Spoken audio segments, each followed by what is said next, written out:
chi-square test. How to apply for a paper, for presenting a paper, an analytical, simple analytical tool.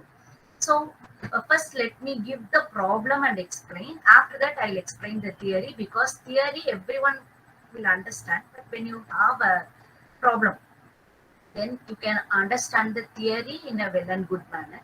So here, a sample of 200 persons with a particular disease was selected. Out of these, 100 were given a drug and others were not given any drug. So the result is given. See, cured. Who are all the people cured with using a drug is 65.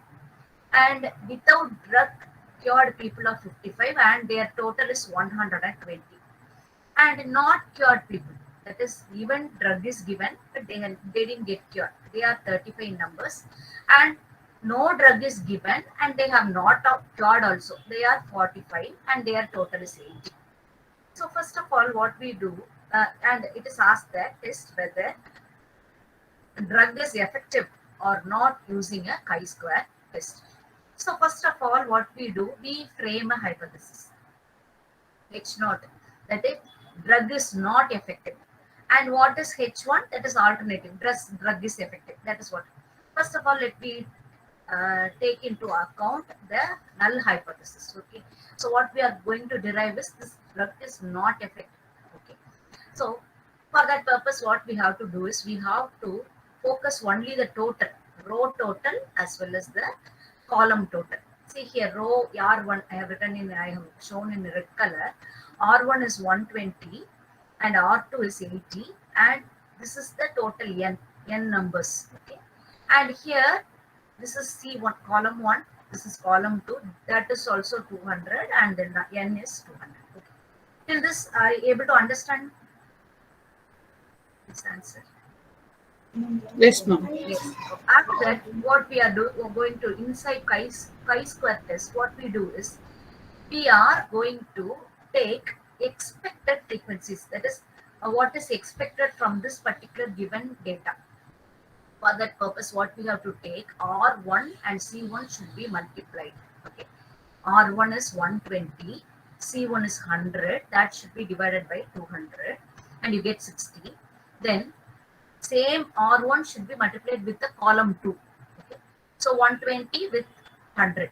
This is the methodology which you have to use. Okay. First you have to take the row. So R1 should be multiplied with C1. Second, R1 should be multiplied with C2. Okay. Both the way you get 60. Then after that, what you do, we to take R2. It has to be multiplied with the column 1, and R2 should be multiplied with the column 2. This way. Then what we get, 60, 60, 40, 40. This is what the expected frequency according to our calculation inside chi-square test. Next, what we do, we, as there is a this particular table is there, that is 65, 55, 120, 35, 45, 80, 100, 100, 200, like the same way. With this expected answers, we frame a particular table. How we frame? See, both R1 answers are written. R1 60, 60.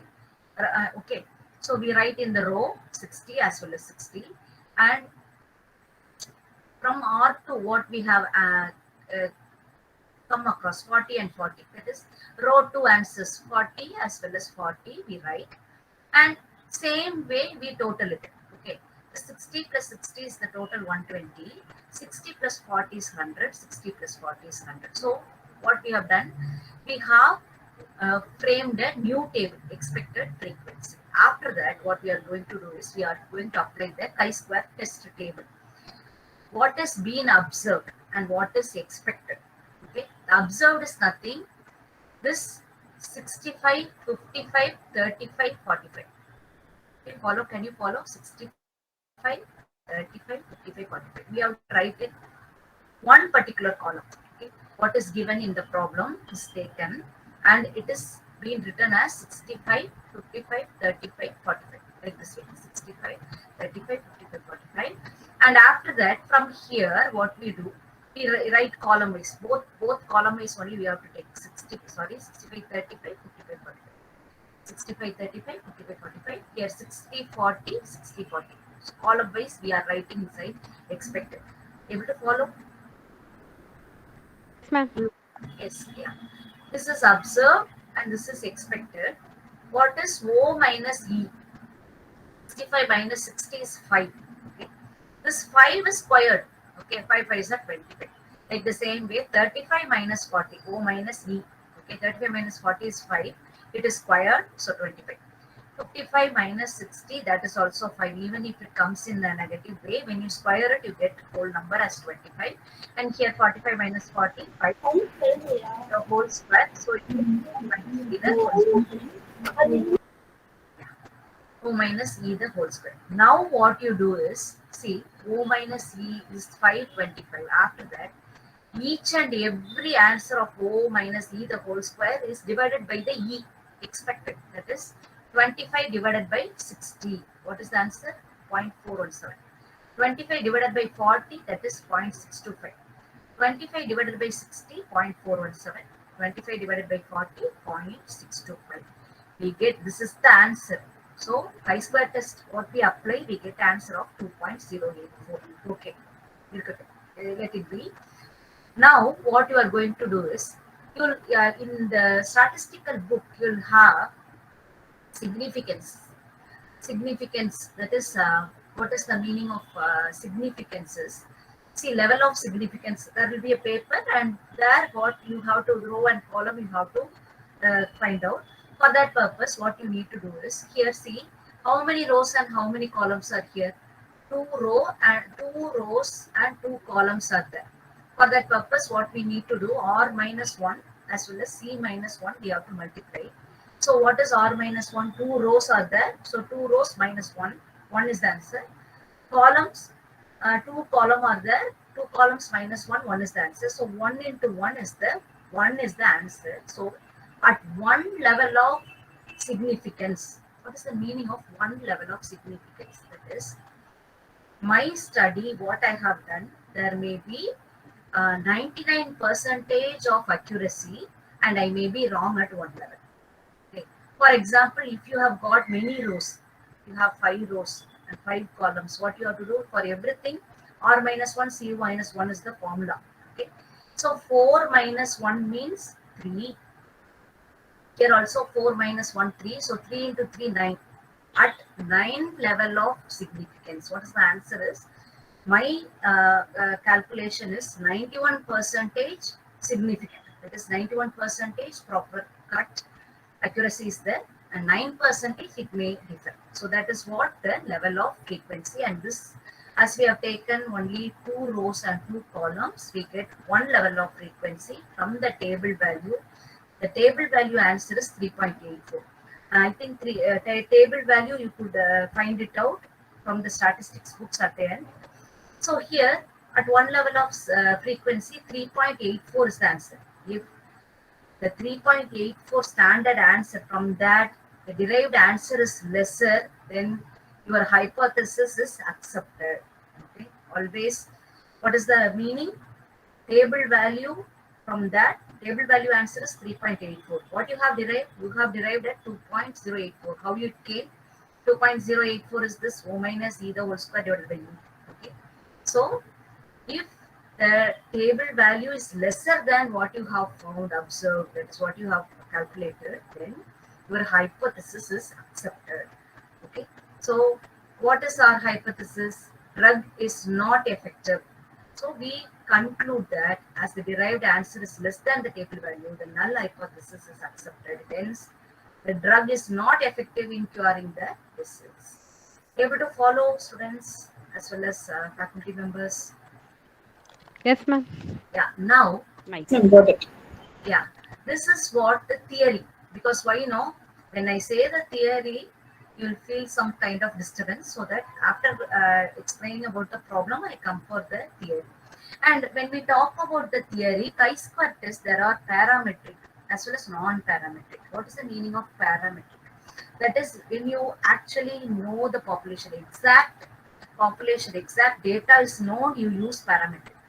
If the exact data is not known, exact population is not known, we use non-parametric. Okay? And this chi-square test is introduced by Carl Pearson. Okay, so it is to test the goodness of fitness, as well as the test of independence and everything. And here two variables can be compared, and more than 30 samples can also be used here. And this is a frequency based test. That is, frequency based test means here we saw no whether the drug is used or drug is not used, whether it is cured or not cured. That is what the frequency which here we have used. So what hypothesis we use? We use HO, H0, or else H1. That is, if it is a negative, we say HO. If it is an alternative hypothesis which we have used, then H1 we say. Then what we do, we check the observed frequency. What is observed frequencies? That is what given in the problem. That is, it is already given. Okay, what or else from the data what you have collected. Then you calculate the expected frequency. How you use the expected frequency? The row total, column total, and how you do take total number of observation, and you use the formula. That is, I gave you know R1 into C1 divided by N, R1 into C2 divided by 2, N, like that way.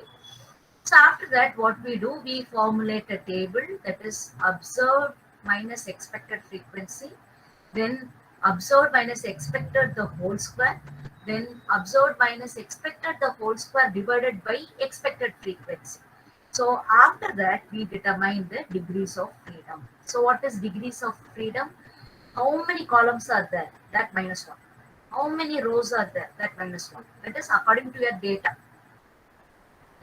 So after that, what we do, we will come across the degrees of freedom. As I said, if you have 3 columns, 3 minus 1, then here 2. If you have 3 rows, then 3 minus 1, 2. 2 into 2, 4 is your significance level. Okay, that is degrees of freedom is 4.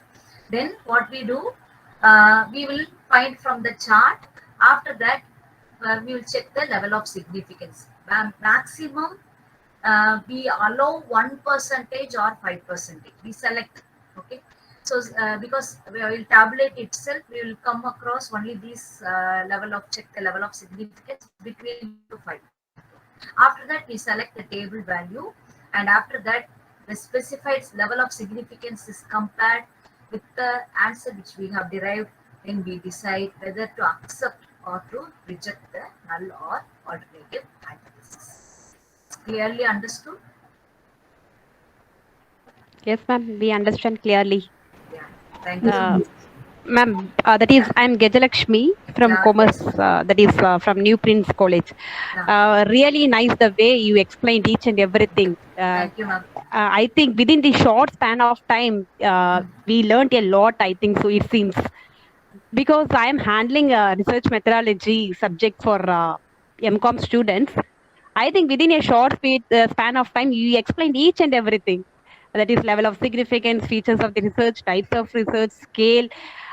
So that the way you presented really nice, ma'am, really nice. We have to thank you for that.